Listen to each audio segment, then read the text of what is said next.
This is too important to mess up. Good evening, everybody. Thank you very much. I had a feeling that might work. I've got to say it's a real pleasure and it's a real honor to be doing this, to be honest. I don't know what to say, Dennis and Rita, the ever-growing Bergkamp clan. Good evening to you two guys, to you as well. Okay. When you get a call and you're asked to speak about Dennis Bergkamp, it's very easy. It's very easy for me. I never forget the day that Dennis signed. I felt like a child because the way it worked for me and the way I tried to get into football, to finally end up hearing that Dennis Bergkamp signing made me realize I'm doing something right, because I knew that when Dennis came, I'm probably going to win something. Why are you laughing at that? I genuinely thought that. The best player I ever shared a pitch with, the Iceman. He was a genius, someone that deserves every honor, every accolade. Dennis Bergkamp changed the DNA of Arsenal. It's like when you see the start of Spider-Man and that DNA thing kicks and then it goes. That's what happened when Dennis signed for Arsenal. I remember the first time I met Dennis, it was really strange because I was coming from Colney and I think Dennis just signed because the rumors were that Dennis was signing. And so I was coming from Colney, Dennis probably coming from Arsenal because he was driving, obviously. And we met at Clackett Lane services on the M25. And it was really strange because I remember this big 7 Series BMW was parked on the wrong side of the pump. And so when I came in, I said, let's park like that. And then Dennis came out the shop and I went, Dennis! And I went, Dennis! Right? And then we kind of like had a little chat. He said he signed. And I remember when I was in the car, I was banging the steering wheel saying, oh my God, it's happening, he's done it. We've signed Dennis Bergkamp. We've signed Dennis Bergkamp. I still think of it now, it's amazing for me. As an ex-player, you often wonder how you'd get on in today's game. And Dennis, for me, is the perfect example of a player that can transcend any generation of football. He can play in any era of football, for me, of what I've seen from Dennis.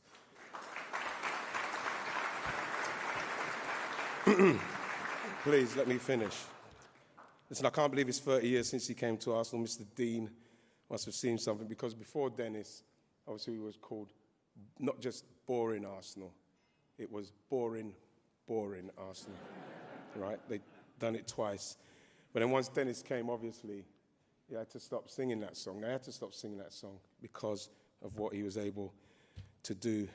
What can I say is that his first touch, unbelievable. Could receive the ball from anywhere, any time, any pace, any height, cushion it, control it, turn it into an opportunity to score or assist. I used to ask him, Dennis, where do you want me to be? Where do you want me to go? And he said, you just make your moves and I will find you. You go there and the ball will come. And it did. And I scored a couple of goals. It's not about me. It's not about me. It's not about me. He could turn in the tightest spaces, surrounded by top quality defenders who were trying to kick him. Always trying to kick him. And somehow he'd worked that through, saw everything before it happened, and details as well to Dennis. He would show you how to spin the ball, curve the ball, in different ways. The level of training instantly rose when Dennis came. And I genuinely believe he was the reason why we were so competitive in training, because the standard of training and the competition in training, for me, a lot of that came from the way that Dennis used to prepare and train. Everybody's game had to rise in that moment. For me as well, personally, it was like being a lone striker. I wanted that. The move away from the 4-4-2 was because we had a player like Dennis, and we were able to play football, change the way we played, change the way we created chances. I miss playing with Dennis. I'm not really going to cry. I just tried to do a little bit of a broken voice thing. Okay. Off the pitch, he was one of the most creative, sophisticated people I'd ever met. And I remember I had to level up. And the time I remember I had to level up is when we started sharing rooms And when Dennis came out of the bathroom in full pajamas and slippers, and then I, obviously, sitting there in a two-day-old vest and underpants, you kind of feel in that moment, and every time I say that, people do laugh and they smile about that, but what I got from that is, not just on the pitch, this man was immaculate in where he was, how he presented himself, how he was, but even going to bed. My man was pristine, so obviously I had to fix up my business. I know I said that Dennis changed the DNA of Arsenal, but honestly, it's no coincidence that everything with Arsenal, for me especially, in '95 changed when Dennis got there. You can ask any of the players, anybody who played with Dennis in the team at that time, Dennis Bergkamp is the best player they've ever played with. I guarantee they'll probably say that. And people always say to me, who's the hardest defenders? Who's the best defenders you've ever played against? And I say, listen, if Dennis Bergkamp is playing behind me, in front of me, at the side of me, I'm not afraid of no defenders, no team, because I've got Dennis. And nothing matters when you've got Dennis. I want you to understand, I'm saying this from my deepest part of my heart, ladies and gents. This is my dear friend. You deserve every award, every tribute you ever get. And anybody in here tonight mentions anything about did you mean Newcastle, I'm fighting somebody tonight. I've seen this man in training. I know what he's capable of. And Dennis, I just want to say I'm eternally grateful to be even in and around you here today with your wonderful family. And I'm grateful to have this moment to celebrate you. Congratulations, Dennis.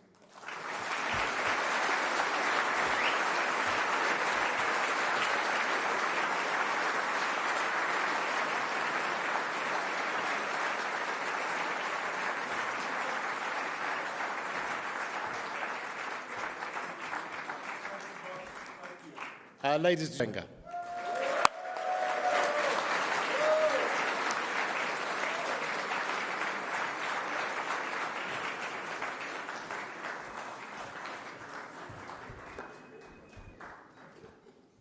Good evening, football friends.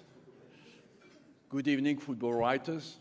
It was about time to honor one of the greatest football players in the history of the game. You were a bit late, but thank you for having done it. Dear Dennis, dear Bergkamp family, I'm happy that you're here to see how great a football player your father was. And I must say it's a great honor for me to witness, because I had the luck to manage this man for 10 years. And I remember the first time I saw Dennis play was Inter Milan against Monaco. I'm sure you don't remember this game. It was a friendly game in January '95. And I didn't like you to have the ball because I was sitting on the opponent bench. But later it changed. I loved you to have the ball. In every single game, I must say.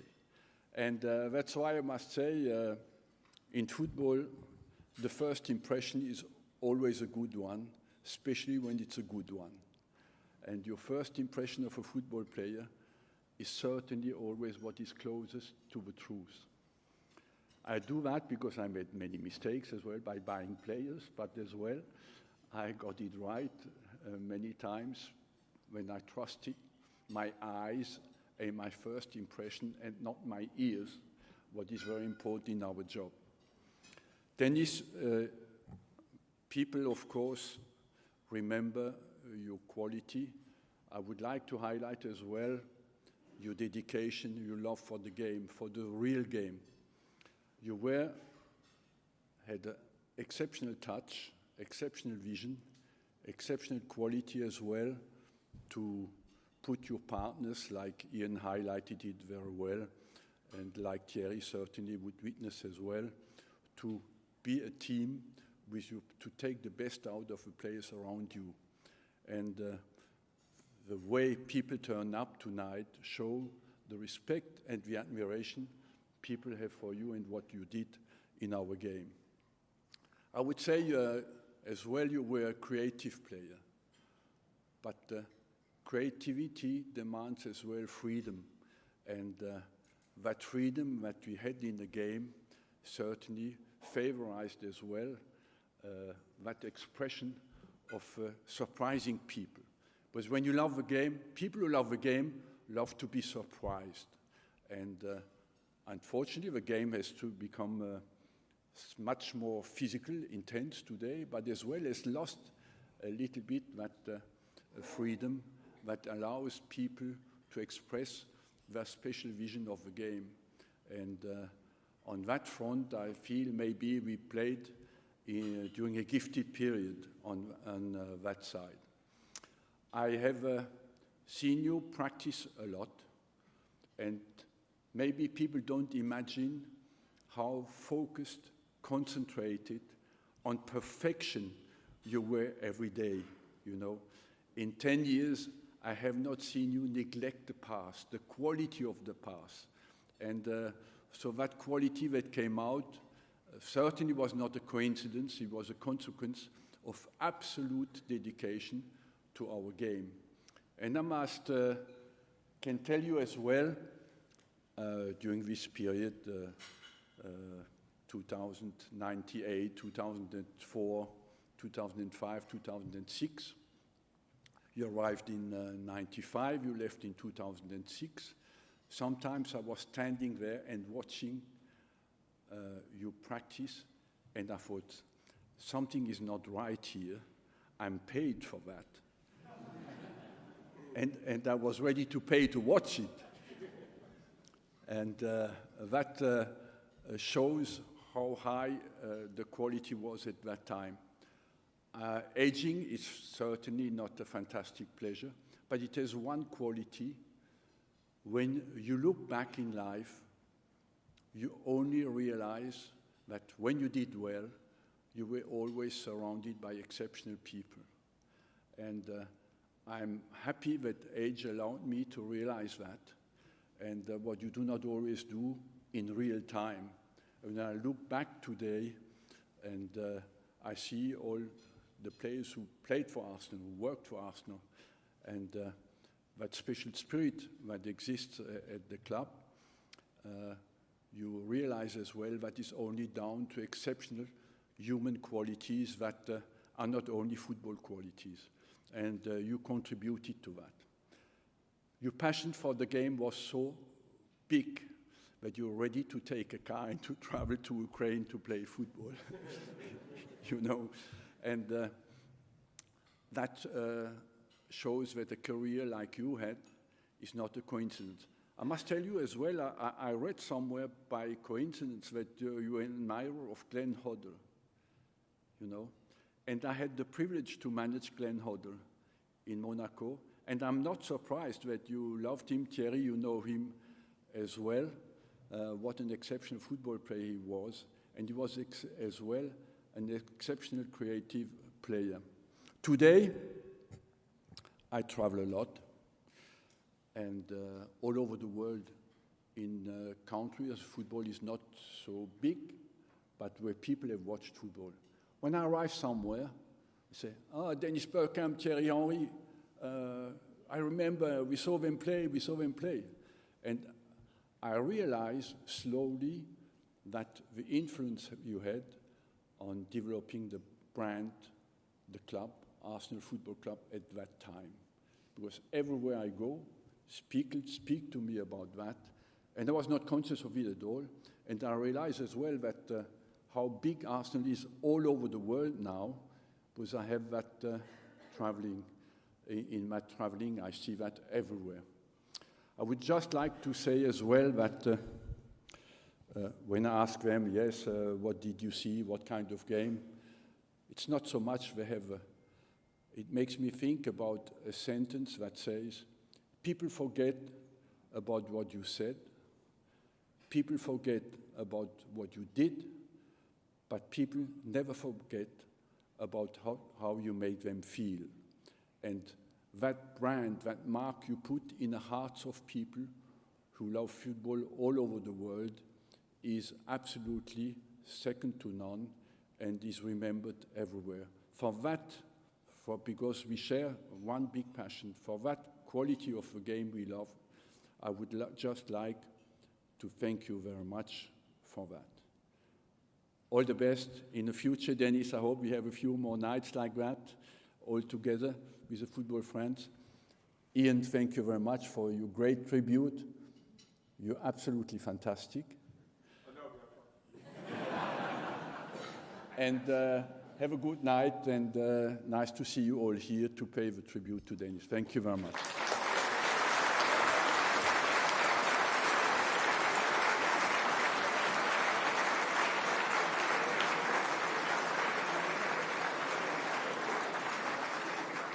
It's absolutely wonderful. So, ladies and gentlemen, I ask you to welcome Dennis Bergkamp to the stage.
Now, Dennis, before we start, actually, in the last couple of days, we've had the very sad news of the passing of a former recipient of this award, the great Dennis Law, the lawman.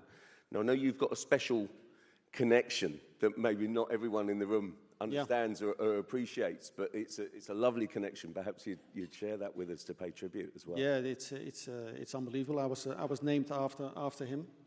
The time that I was born, yeah, he had a fantastic time. He was a great player at that time, and my dad really thought that this was a good name for the youngest of four boys, and so it was Dennis with two N's, because the double N is important in Holland to spell or to make it sound like Dennis. Otherwise, it would be Danish or Denis or whatever. So Dennis was better with double N. And when you look back, have you seen clips that make you realise that your dad knew football as well? Yeah, I've seen some footage, not a lot, of course, from that time, but yeah, you could see the skill and the appreciation that he got as well, and he was kind of a character, and I've met him once or twice, and yeah, that was kind of special. It was in the beginning of my career, and yeah, it's always fantastic to meet those players, and especially if I was named after him. Sure, that's Dennis Law was the recipient in '94, and I think that if you look back upon the great names, we understand just how special that time was, and it's wonderful to have you here, and to we fully appreciate your contribution to English football and the time that you had here. But I wonder, what did you get out of it, and what did you feel, and what did you appreciate? What did you enjoy from that period of your life? Well, I came over, of course, from Italy, where it wasn't the best of times for me. I spent 13 years in England, in London, 11 years as a footballer, and everything happened for me in that period. I mean, on the football side, I was able to play for a fantastic team in the biggest league with fantastic players, great manager, and winning trophies and playing good football. People appreciated that, changing the club a little bit. And apart from football, my wife and me started a family, and all our 4 children are born in London, and yeah, that's the best period, of course, of my life. You touched on it there. You know, it's almost like a catalyst for change. Ian referred to it earlier, and you know, English football changed, Arsenal changed, Arsene changed. You know, the whole club really changed. The Tuesday club was still going though when you arrived. How did you adapt, and what did you think about that? Well, as I said, I was happy to leave Italy and happy to come to England, and I was sort of focused on myself, especially the first 6 months of my Arsenal career. We were staying in a hotel. My wife was pregnant, and we were just focusing on our change, so to speak. And yeah, of course, I saw things around me with alcohol and gambling, and I just took it in my stride because I love football. I love to be in every stadium and just go to training, and yeah, in a way it didn't really bother me. But of course, the next year when Arsene came, that all changed, and and it felt good, yeah. Yeah. Under Arsene, you had an incredible success. You played in wonderful teams. When was that sort of when were the first moments that you knew that this new manager coming in and with this new team and new ideas was really going to be so successful in the years to come? What was the moment, and what were the incidents and players that made you think, yeah, we've got something special here, we're going to win a lot? Yeah, well, it was a complete change, especially for English players, I think, especially off the pitch. Yeah, he made players aware that you're a professional footballer, and the only way to play at the highest level, you have to take care of yourself. You have to take care of your body. You have to train 100%, and that was basically what he has done for the club. And I remember, I don't know if Ian remembers, in the 97-98 season, that we had our first game at Leeds, and we were both at the kickoff. And I remember the small conversation we had just before kickoff. You just look around, you know, waiting for the whistle, and